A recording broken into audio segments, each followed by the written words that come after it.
Welcome to another episode of Jay's Book Club. Remember, no self-help, no weight loss, just stuff that rolls, explodes, and makes noise. Now, if you have any doubt that motorcycles are art, then you should pick up this book, Museo Ducati. Am I saying it correctly? That's correct. By Chris Jonnum. This is all the bikes at the Ducati factory, or most of them, certainly. And the nice thing is they're beautifully photographed by themselves, black backgrounds, so you can take in the beauty and the mechanicalness in the motorcycle. Chris, tell me how this book came about. Well, I was approached by David Bull, who I did another book with, and he's the publisher of it, and he had got together with Peter Harholdt, who's a respected automobile photographer, and they wanted to just do a kind of a simple concept, just shoot the most important bikes that are in the Ducati Museum. I guess essentially the idea is kind of like a very beautiful museum catalog. Right. The linchpin of the book is the beautiful photography. It's 25 of the most important bikes from the museum. Peter brought all his equipment over to Italy. They were kind enough to let us set up in the Ducati Design Center, which is just kind of a nice room there. And just one at a time, we brought in the bikes, talked with Livio Lodi, who's the curator, about the history of each bike so that I could have something that was kind of unique to talk about. And if you don't know David Bull Publishing, they do wonderful motorcycles. You know, I get so tired, and I've mentioned this before, when you go to Borders or your local bookstore, it's all just the big book of Harley Davidsons and all this kind of stuff. David Bull does books that perhaps don't sell in such tremendous numbers as maybe 50 Shades of Grey, but you know, it's the stuff we're interested in and we like, and it's nice that they're preserving it for history. Let's go over some of the photographs. You know, when I was a kid growing up in New England, I would get my motorcycle magazine. I think the distributor was Cosmopolitan Motors, and they would bring in these beautiful single-cylinder Desmo 250 Ducatis. And there's a picture in here that I have one of these here. I've always loved that. I love the Vegal Attack. That tachometer used to be on the singles. It was always so sexy to me. There's something special about the old Ducati single for sure. That's I love these because you know all my friends are into Harley XL CHs and all that kind of stuff, and they just seem sort of crude by comparison. These were little jewels, little watches. This is nice.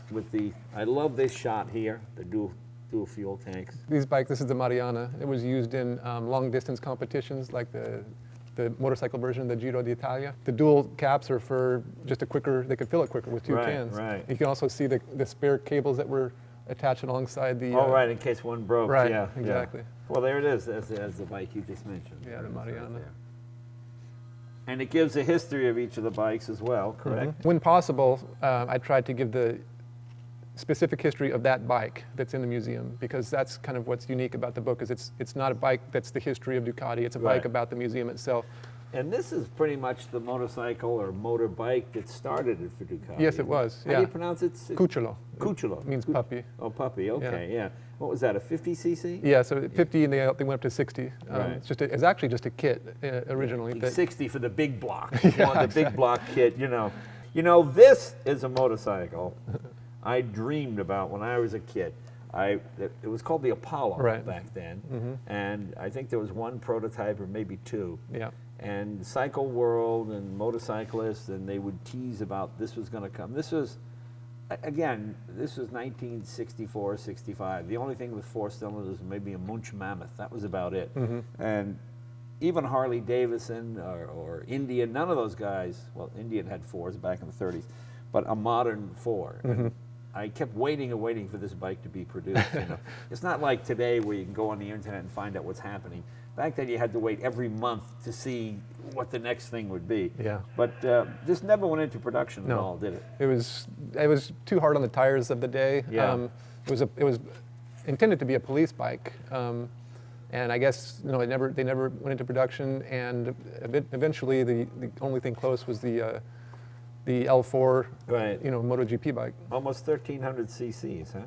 Again, when Mike Halewood won in this bike, I went out and bought one. I don't think you're alone. Win on Sunday, sell on Monday kind of deals. And to me, as much as I like the modern Ducatis, and I know these old ones aren't as fast, but mine's got a little window in it. When you kick it over, you see the gear spin and sling the oil, and You know, I always call these Harleys that went to college in Europe, you know, Yeah. because it's a big V twin, but it's overhead cam. Yeah. And mine's one. I think it's the very last Kickstart one they sold in the States. Yeah. This little tennis ball here. Oh yeah. That was it's a little tennis ball that was attached. The top of it's cut off, and he would keep just a wet sponge in there that he'd reach in. He was on the Isle of Man doing the TT race. He could reach in there and clean his visor with it. Well, So- you know, we saw this bike at Pebble Beach. They brought it to Pebble, so we got to interview them, which is pretty exciting. nice. Well, there's my Ducati right. That's Yeah. my. God, I got that back in '88. You know, there's nothing worse than seeing a bike you bought new on the cover of Classic Bike, and you realize, God, I'm getting old. Boy, it doesn't get more professional photography-wise than this. You know, if you think taking a picture is easy, take a few pictures and see. There's hours and hours of preparation that go into lighting it so every detail shows up.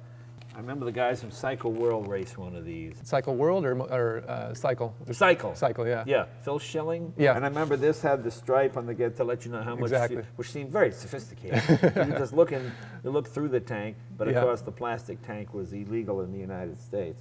But this is the bike with the round case. That was the bike that sort of made it for Ducati. The bike has not been restored, obviously. Still has the original patina. You see it with the fairing on and the fairing off. Just beautiful details. That bike still belongs to Paul Smart. It was given to him as a reward for his. Oh, is that right? Yeah. I And bet he- they're kicking themselves that they gave it away. Now that bike's worth a lot of money. I have friends that get art books, and I wonder, how can you just look at art for hours? But then I pick up one of these, and I go, oh, okay, I get it. Yeah. And this is obviously the museum here. Yeah, there's a few shots also in the beginning that kind of give you an idea of the architecture of the facility itself.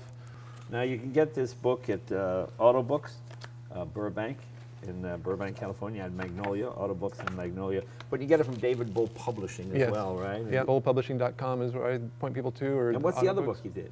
I did the Hayden biography. Oh, okay. Nicky Hayden and his brothers. Sure. Yeah. They've been here. They've been here in Yeah. the garage. Well, next time, bring that book too. We'll talk about that one. Will do. Well, here it is right here. Museo Ducati.